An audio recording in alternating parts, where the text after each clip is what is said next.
So hi friends, welcome to my classes. And so मैं start कर रही हूँ English classes. So from very very basic concepts. So I am very new to this channel and I want to teach English properly, basic things. And आज भी बहुत जगह पे बच्चों को नहीं आती इंग्लिश ढंग से। तो I am starting from the very basic concepts. So here is this. Actually English में तीन टेंसेस होते हैं: present tense, past tense and future tense.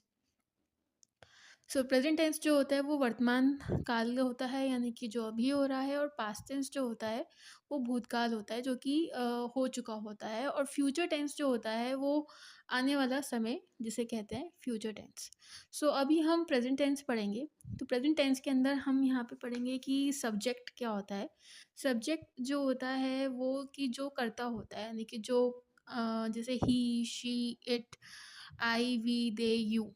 So it is all about the person who is doing the work. ठीक है। अभी फ़िलहाल subject, वैसे और भी चीज़ें हो सकती हैं, पर हम फ़िलहाल अभी शुरू में इसी तरीके से पढ़ते हैं कि he, she, it, I, we, they, you.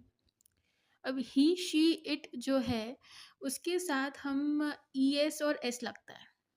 So first form of verb लगती है, जो भी क्रिया होता है, क्रिया जैसे कोई भी चीज़, जैसे वॉचिंग, वॉच। सो वॉच के साथ खाली ई एस लगेगा, यानी कि ही watches, she watches. Okay.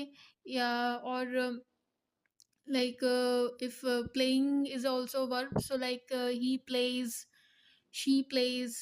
So this kind of he, she, it के साथ es और s लगता है। एंड सिमिलरली अगर कोई चीज़ सिंगुलर है तो सिंगुलर के साथ भी es और s लगता है।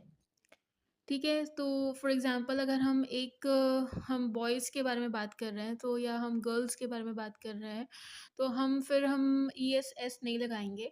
खाली सिंगुलर के अंदर हम ई एस और एस लगाते हैं। एंड साथ में ही, शी, इट के साथ हैज़ लगता है। ठीक है। It is very like she has pencil, she has two pencil. और he has two pencil. Then I, we, they, you, ये जो है इनके साथ हम फर्स्ट फॉर्म ऑफ वर्ब ही लगाते हैं। इसमें ई एस और एस नहीं लगता है। इसमें ई एस और एस नहीं लगता है। और like for example, I watch television, we watch television, they watch television, और यू वॉच टेलीविजन। सो इसमें हम कोई भी वर्ब होगा उसके साथ ई एस और एस नहीं लगाते हैं। एंड